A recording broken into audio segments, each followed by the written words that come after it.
ओम शांति। आज मीठे बाबा के 10 तारीख के महावाक्य हैं। आज बाबा ने कहा, मीठे बच्चे, तुम इस यूनिवर्सिटी में आए हो पुरानी दुनिया से मरकर नई दुनिया में जाने। अभी तुम्हारी प्रीत एक भगवान से हुई है। बाबा ने क्या कहा, तुम यहाँ आए हो स्वर्ग में जाने के लिए। स्वर्ग में कैसे जाएंगे? जब इस विकारों रूपी नरक से मरेंगे तभी तो ना। मरने का तात्पर्य यहाँ पर क्या है? मरना यानी विकारों को छोड़ना। यहाँ कोई मृत्यु की बात नहीं है, यहाँ विकारों को मारने की बात की गई है। तो प्रश्न बाबा ने पूछा, किस विधि से बाप की याद तुम्हें साहूकार बना देती है? आंसर है, बाप है बिंदु, तुम बिंदु बन बिंदु को याद करो तो साहूकार बन जाएंगे। जैसे एक के साथ बिंदु लगाओ तो 10, फिर बिंदु बाबा ने कहा तो 10, फिर बिंदु लगाओ तो 100 और फिर बिंदु लगाओ तो 1000 हो जाता है। ऐसे बाप की याद से बिंदु लगती जाती है, तुम धनवान बनते जाते हो। याद से ही सच्ची कमाई है। जैसे कल बाबा ने कहा था ना, फुल स्टॉप की बात की थी, तो फुल स्टॉप यानी बिंदु। तो यहाँ पर भी वही समझा रहे हैं कि तुम बिंदु बन बिंदु बाप को याद करते रहो तो कमाई होती रहेगी। तो गीत है, महफिल में जल उठी शमा परवानों के लिए। ओम शांति। इस गीत का अर्थ कितना विचित्र है। प्रीत बनी है किसके लिए? दुनिया में मिट जाने के लिए। ये गीत में आगे लाइन है, भगवान से। अब यहाँ पर किसके मिटने की बात हो रही है? हम बच्चे भगवान के लिए मिटते हैं, यानी भगवान के प्यार में स्वयं को समर्पित करते हैं। भगवान से, क्योंकि इस दुनिया से मरकर अब उनके पास जाना है। ऐसे कभी किसके साथ प्रीत होती है क्या, जो ये ख्याल में आए कि मर जाएंगे फिर कोई प्रीत रखेंगे? गीत का अर्थ कितना वंडरफुल है। क्षमा से परवाने प्रीत रख, फेरी पहन पहन जल जाते हैं। जैसे आपने देखा ना, बड़ी बड़ी लाइट्स लगी रहती हैं रोड्स पे, तो दिवाली के समय क्या होता है, उस पे बहुत सारे मच्छर चारों तरफ घूमते हैं और बहुत सारे उस पे फिदा हो जाते हैं, यानी मर जाते हैं। तो ठीक इसी तरीके से यहाँ पर समझाया गया है कि जो शिव बाबा है ना, वो क्या है? वो क्षमा है, और हम जो है परवाने हैं। तो हम घूमने वाले नहीं हैं उसके चारों तरफ, हम उस पे फिदा होने वाले हैं। ठीक है। बाबा ने कहा, तुमको भी बाप की प्रीत में ये शरीर छोड़ना है। शरीर तो छोड़ना ही है, लेकिन उससे पहले विकारों को छोड़ना है, अर्थात बाप को याद करते करते शरीर छोड़ना है। ये गायन सिर्फ एक के लिए है। वह बाप जब आता है तो उनसे जो प्रीत रखते हैं उनको इस दुनिया से मरना पड़ता है। भगवान से प्रीत रखते हैं तो मरकर कहाँ जाएंगे? जरूर भगवान के पास ही जाएंगे। जिससे प्यार होता है सब छोड़ छाड़ के उसी के पास चले जाते हैं ना। तो हमारा प्यार किससे है? भगवान से है। मनुष्य दान पुण्य तीर्थ यात्रा आदि करते हैं उसके पास जाने के लिए। शरीर छोड़ने समय भी मनुष्य को कहते हैं भगवान को याद करो। भगवान कितना नामी ग्रामी है। वह आते हैं तो सारी दुनिया को खत्म कर देते हैं। तुम जानते हो, हम इस यूनिवर्सिटी में आते हैं पुरानी दुनिया से मरकर नई दुनिया में जाने के लिए। पुरानी दुनिया को पतित, बाबा ने कहा, पुरानी दुनिया को पतित हेल कहा जाता है। बाप नई दुनिया में जाने का रास्ता बताते हैं। सिर्फ मुझे याद करो, मैं हूँ हेविनली गॉड फादर। उस फादर से तुमको धन मिलता है। बाबा ने कहा, दुनिया में जो फादर है उनसे तुमको धन मिलता है, मिलकियत मकान आदि मिलेंगे। बच्चियों को तो वर्षा मिलना नहीं है, लेकिन अभी तो कानून बन गया, मिल जाता है। लेकिन बाबा पहले की बात समझा रहे हैं, उनको दूसरे घर भेज देते हैं, गोया वो वारिस नहीं ठहरी। तो यहाँ पर समझा रहे हैं कि देखो, मैं तो तुम्हारा पिता हूँ। मैं तो भगवान के लिए कह रहे ना कि यह भगवान तो सभी आत्माओं का पिता है, इनके पास तो सबको आना ही आना है। कोई समय जरूर बाप आती हैं, सबको घर ले जाती हैं, क्योंकि नई दुनिया में बहुत थोड़े मनुष्य होते हैं। जैसे बाबा कल कह रहे थे, गुंजाइश नहीं है वहां ज्यादा लोगों की। ठीक है ना? क्या कहते हैं भाई, थोड़े ही जाएंगे। थोड़े की क्यों रखी है? क्योंकि कंपटीशन बहुत हाई है, थोड़े ही ले जाने पड़ेंगे, नहीं तो क्या होगा, वहां पर भी ज्यादा भीड़ हो जाएगी ना, फिर बहुत दिक्कत है फिर इस चीज के लिए भी। तो बाबा ने फिर कहा कि बच्चे देखो, कोई समय जरूर बाप आते हैं, सबको घर ले जाते हैं, क्योंकि नई दुनिया में बहुत थोड़े मनुष्य रहते हैं। बाबा ने कहा, बच्चे, पुरानी दुनिया में बहुत मनुष्य हैं तो दुख भी बहुत है, इसीलिए पुकारते हैं। बापू गांधी भी कहते थे, हे पतित पावन आओ। सिर्फ उनको जानते नहीं थे, समझते भी हैं। पतित पावन परम पिता परमात्मा है, वही वर्ल्ड का लिबरेटर है। लिबरेटर मतलब छुड़ाने वाला है। किससे छुड़ाएगा? विकारों से छुड़ाएगा। घर बार से छोड़ने की बात नहीं है, गंदगी को छोड़ने की बात है। राम सीता को भी सारी दुनिया नहीं मानेगी। सारी दुनिया परमपिता परमात्मा को लिबरेटर गाइड मानती है। लिबरेट करते हैं दुख से। अच्छा, दुख देने वाला कौन है? बाप तो दुख दे न सके, क्योंकि वो तो पतित पावन है ना। पावन दुनिया सुखधाम में ले जाने वाला है। शिव बाबा कहाँ ले जाएंगे? सुखधाम में ले जाएंगे ना। बाबा ने कहा, तुम हो उस रूहानी बाप के रूहानी बच्चे, जैसा बाप वैसे बच्चे। लौकिक बाप के हैं लौकिक अर्थात जिस्मानी बच्चे। अभी तुम बच्चों को ये समझना है कि हम आत्मा हैं। परमपिता परमात्मा हमको वर्षा देने आए हैं। हम उनके बच्चे बनेंगे तो स्वर्ग का वर्षा जरूर मिलेगा। बाबा किस लिए आए हैं? सतयुग की बादशाही देने। वह है ही स्वर्ग स्थापन करने वाला। हम स्टूडेंट हैं, ये भूलना नहीं चाहिए। बाबा ने कहा, तुमको याद रहना चाहिए, तुम यहाँ पढ़ने के लिए आए हो। और पढ़ाई कौन सी चल रही है? देवता बनने की पढ़ाई तुम्हारे लिए चल रही है। तो बार बार याद करो, भूलो मत इन बातों को। बच्चों की बुद्धि में रहता है। शिव बाबा मधुबन में मुरली बजाते हैं। वो कांठ की मुरली तो यहाँ है नहीं। दुनिया में दिखा ना श्री कृष्ण को, कृष्ण का डांस करना, मुरली बजाना, ये सब भक्ति मार्ग का है। और जो आप सुन रहे हैं वो है ज्ञान मार्ग। बाकी ज्ञान की मुरली तो शिव बाबा ही बजाते हैं। तुम्हारे पास अच्छे अच्छे गीत बनाने वाले आएंगे। गीत अक्सर करके पुरुष ही बनाते हैं। तुमको ज्ञान के गीत ही गाने चाहिए जिससे शिव बाबा की याद आए। ठीक है, खुद को याद दिलाने के लिए माध्यम बनाइए। बाबा कहते हैं, मुझ अल्फ को याद करो। शिव को कहते हैं बिंदु। व्यापारी लोग बिंदु लिखेंगे तो कहेंगे शिव। एक के आगे बिंदु लिखो तो 10 हो जाएगा। फिर बिंदु लिखो तो 100 हो जाता है। फिर बिंदी लिखो तो 1000 हो जाएगा। तो तुमको भी शिव को याद करना है, बिंदु बाप को याद करना है। जितना शिव को याद करेंगे, बिंदी बिंदी लगती जाएगी। तुम आधा कल्प के लिए साहूकार बन जाते हो। वहां गरीब होता ही नहीं है, सब सुखी रहते हैं, दुख का नाम नहीं।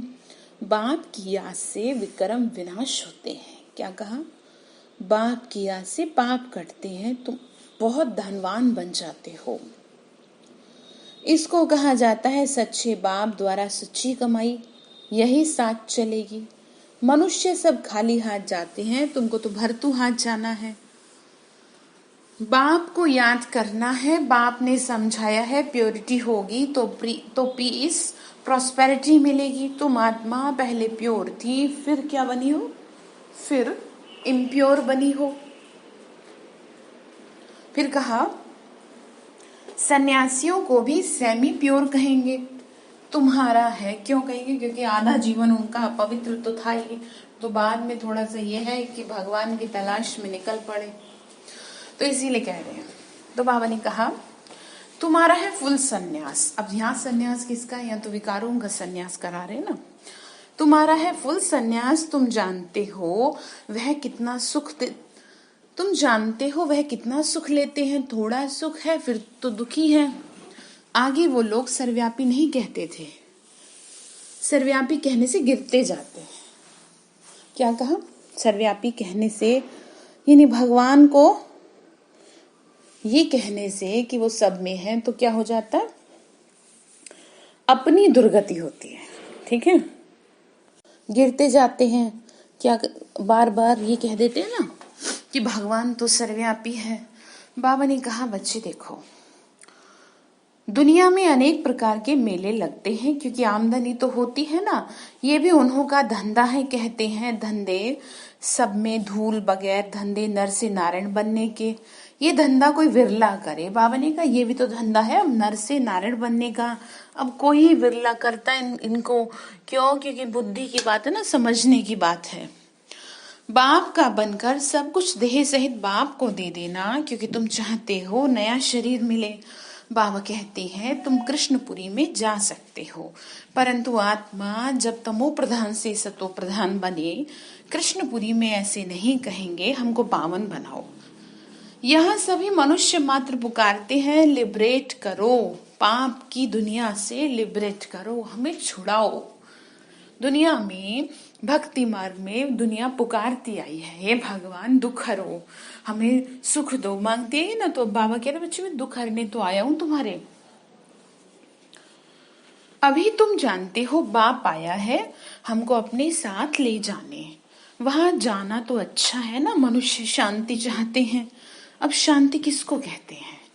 कर्म बगैर तो कोई रह न सके, शांति तो है ही शांति धाम में। बाबा ने क्या कहा?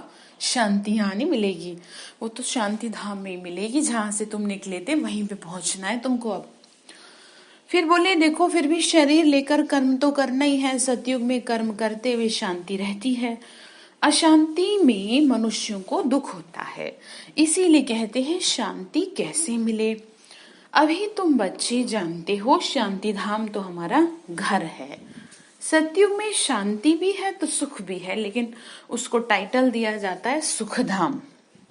सब कुछ है, अब वह चाहिए या सिर्फ शांति चाहिए? यहाँ तो देखो दुख है, इसीलिए तो पुकारते हैं हे पतित पावन आओ।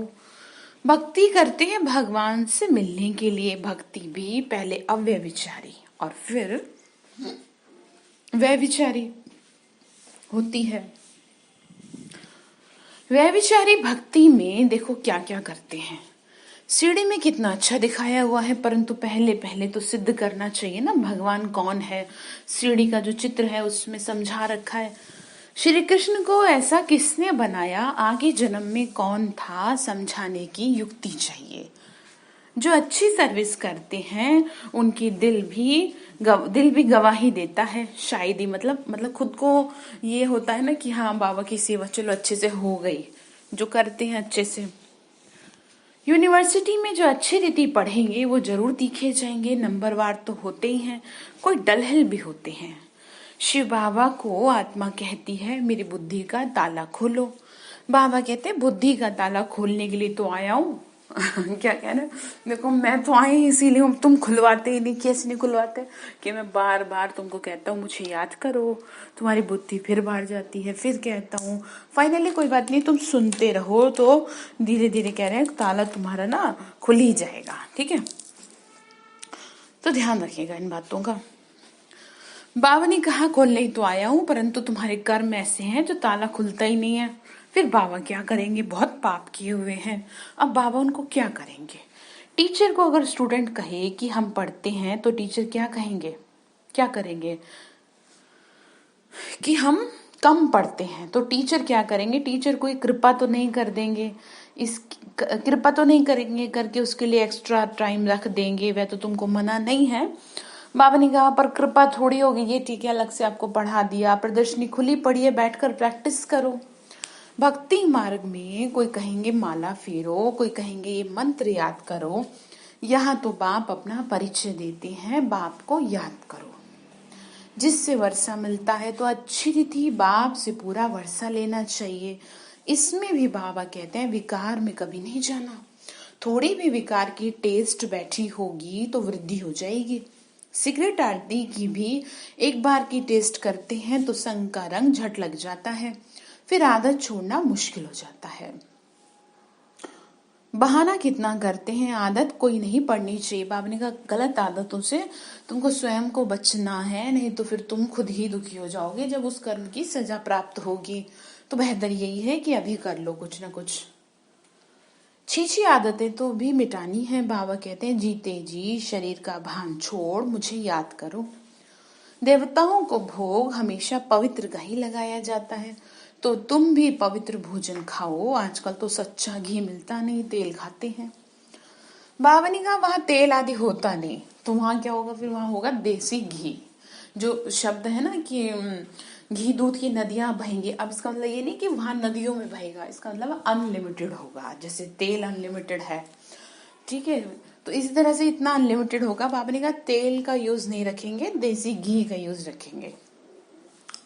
तो बाबा बोले देखो यहाँ तो डेयरी में देखो प्योर घी रखा है, झूठा भी रखा है, दोनों पर लिखा हुआ है प्योर घी, दाम में फर्क पड़ जाता है। अब तुम बच्चों को फूल मुआफी खिला हुआ हर्षित रहना चाहिए, चेहरे पे मुस्कुराहट रहनी चाहिए।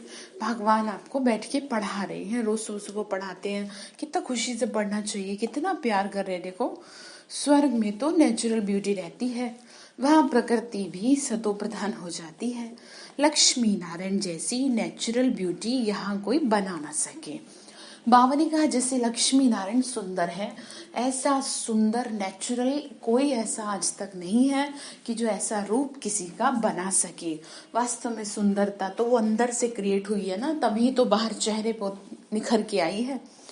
और तत्व सतो प्रधान होने की वजह से शरीर भी सुंदर प्राप्त होता है। फिर तो बाबा ने कहा उनको इन आंखों से कोई देख थोड़े ही सकता है। हाँ साक्षात्कार होता है, लक्ष्मी नारायण को इन आंखों से कैसे देखेंगे हैं, परंतु साक्षात्कार होने से कोई हूबहू चित्र थोड़ी बना सकेंगे। हाँ कोई आर्टिस्ट को साक्षात्कार होता जाए तो उस समय बैठ बनाए, परंतु है बड़ा मुश्किल। तो तुम बच्चों को बहुत नशा रहना चाहिए। अभी हमको बाबा लेने आया है, बाबा से वर्षा मिलेगा। अभी हमारे 84 जन्म पूरे हुए, ऐसे ऐसे ख्याल बुद्धि में रहने से खुशी होगी। बाबा ने कहा विकार का जरा भी ख्याल नहीं आना चाहिए। बाबा कहे बच्चे काम महाशत्रु है। द्रौपदी ने इसीलिए पुकारा ना, उनको कोई 5 पति नहीं थे, वह तो पुकारती थी कि हमको आके दुशासन नगन करते हैं, इससे बचाओ। फिर 5 पति कैसे हो सकते हैं। देखो बाबा ना अर्थ समझाते हैं, हर बात का एक अर्थ होता है। असल में उसने मांगा ऐसा था कि जिसमें सब गुण हो, ठीक है ना, भीम की तरह बलवान हो, अर्जुन की तरह बुद्धिमान हो, तो ये सारे गुण किसी एक मनुष्य में होना तो पॉसिबल ही नहीं है। तो इसीलिए ऐसी कहानी बैठ बना दी, बाकी ऐसा होता नहीं है जैसा बना दिया। बाबा ने कहा फिर 5 पति कैसे हो सकते हैं, ऐसी बात तो हो नहीं सकती। घड़ी घड़ी तुम बच्चों को नई नई पॉइंट्स मिलती रहती है, तो चेंज करना पड़े, कुछ ना कुछ चेंज का अक्षर डाल देने चाहिए। बाबा ने क्या कहा, बच्चे किसी न किसी तरीके से कुछ ना कुछ नई बात सुनते जाओ और औरों को सुनाते जाओ। फिर बाबा ने कहा तुम लिखते हो थोड़े समय के अंदर हम इस भारत को परिस्तान बनाएंगे। तुम चैलेंज करते हो, बाबा कहेंगे बच्चों से सन शोज फादर, फादर शोज सन। मतलब बच्चे अपने पिता का क्या करेंगे, नाम करेंगे, शोज करेंगे, ठीक है, दिखाएंगे ना, कि पता चलता है ना बच्चों की एक्टिविटी देख के कि इनके माँ बाप कैसे होंगे।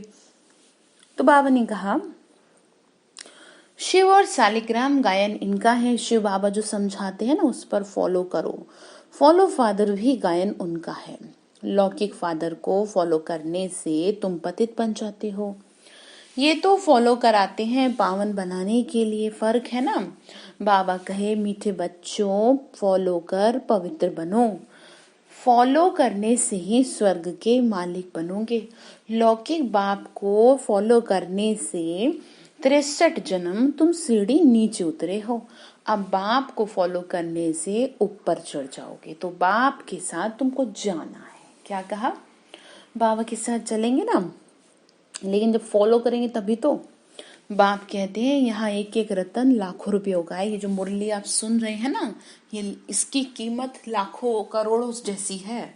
क्यों जानते हैं, क्योंकि यही तो जीवन को बचाने वाला है। इसी के बिहाफ पे क्या होगा, सत्युग की बादशाही मिलेगी, आगे के जन्म सुंदर बनेंगे। जिसकी बुद्धि में जितना अच्छे से ज्ञान बैठा होगा, तुम बाप को जानकर बाप से वर्षा पाते हो। वह तो कहते ब्रह्म में लीन हो जाएंगे, लीन तो होना नहीं है, फिर आएंगे। बाप रोज रोज समझाते रहते मीठे मीठे बच्चों, पहले पहले सबको बाप का परिचय देना है। पारलौकिक बाप वर्षा देते हैं पावन बनाने का, इसीलिए बेहद के बाप को कहते भी हैं पावन बनाओ। मतलब बाबा हमें, जैसे कि माँ बाप अपने बच्चे को वर्षे के रूप में जमीन जायदाद देते हैं, ठीक इसी तरीके से बाबा हमें वर्षे के रूप में पवित्रता देते हैं और पवित्र दुनिया की बादशाही देते हैं। वह है पतित पावन। लौकिक बाप को पतित पावन नहीं कहेंगे, वो खुद ही पुकारते रहते हैं, हे पतित पावन आओ। तो दो बाप का परिचय सबको देना है। लौकिक बाप कहेंगे शादी कर पतित बनो, पारलौकिक बाप कहेंगे पावन बनो। मेरे को याद करेंगे तो तुम पावन बन जाएंगे और पावन दुनिया का मालिक बनेंगे। फिर एक बाप सबको पावन बनाने वाला है। ये पॉइंट बहुत अच्छी है समझाने की।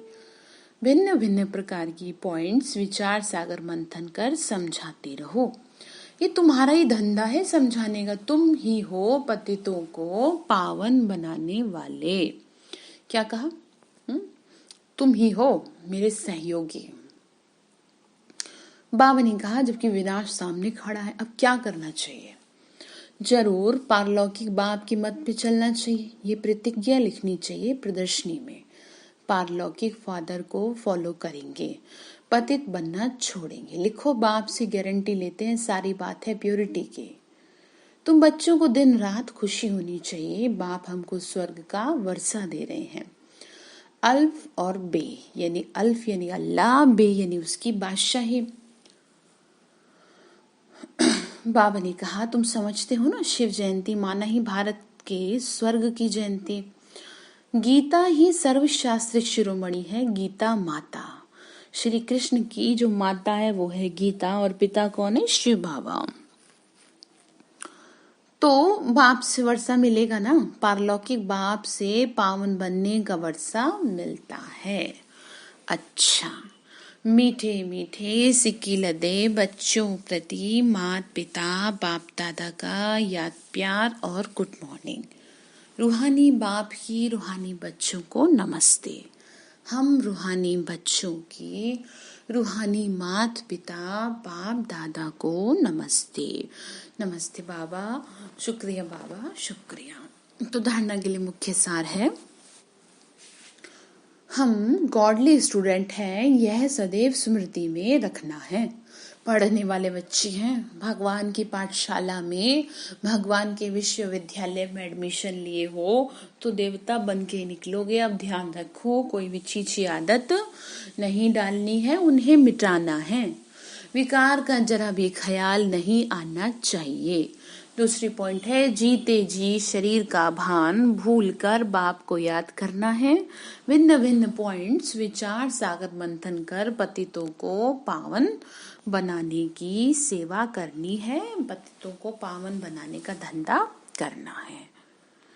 तो वरदान दे रहे हैं बाबा, बर्थ राइट के नशे द्वारा, बर्थ राइट यानी जन्म सिद्ध अधिकार के नशे द्वारा लक्ष्य और लक्षण को समान बनाने वाले श्रेष्ठ तकदीरवान भव। बर्थ राइट बाबा ने कहा जिससे लौकिक जन्म में स्थूल संपत्ति बर्थ राइट होती है, वैसे ब्राह्मण जन्म में दिव्य गुण रूपी संपत्ति ईश्वरीय सुख और शक्ति बर्थ राइट है। बर्थ राइट का नशा नेचुरल रूप में रहे तो मेहनत करने की आवश्यकता नहीं है। कौन सा नशा? कि मैं ब्राह्मण आत्मा हूँ, दिव्य गुण रूपी संपत्ति आप हमेशा अपने पास रखो। इस नशे में रहने से लक्ष्य और लक्षण समान हो जाएंगे। स्वयं को जो हूँ, जैसा हूँ, जिस श्रेष्ठ बाप और परिवार का हूँ वैसा जानते और मानते हुए श्रेष्ठ तकदीरवान बनो। ठीक है, तो क्या करेंगे? कौन से नशे में रहेंगे? बाबा ने बताया ना कि बच्चे देखो, ब्राह्मण जन्म में दिव्य गुण रूपी संपत्ति और ईश्वरीय सुख तुमको प्राप्त हुआ है, इस नशे में रहो। तो स्लोगन है, हर कर्म व स्थिति में स्थित होकर करो। बाबा ने कहा हर कर्म स्व स्थिति में स्थित होकर करो तो सहज ही सफलता के सितारे बन जाएंगे। क्या कहा? हर कर्म स्व स्थिति में स्थित होकर, स्व स्थिति में आत्मिक स्थिति में, है ना, तो क्या होगा? सहज ही सफलता मिलेगी। तो आज बाबा ने होमवर्क हम बच्चों को दिया है कि बच्चे तुमको किस बात का ज्यादा ध्यान रखना है कि तुम बिंदु लगाते जाओ। ठीक है, बिंदु पे बिंदु, बिंदु पे बिंदु, तो फाइनली बिंदु बन जाएंगे। तो आज का सुमान है, मैं आत्मा मास्टर सर्वशक्तिवान हूँ। मुरली के बाद 108 बार जरूर अभ्यास करें, उसके बाद ही उठें। अच्छा, ओम शांति।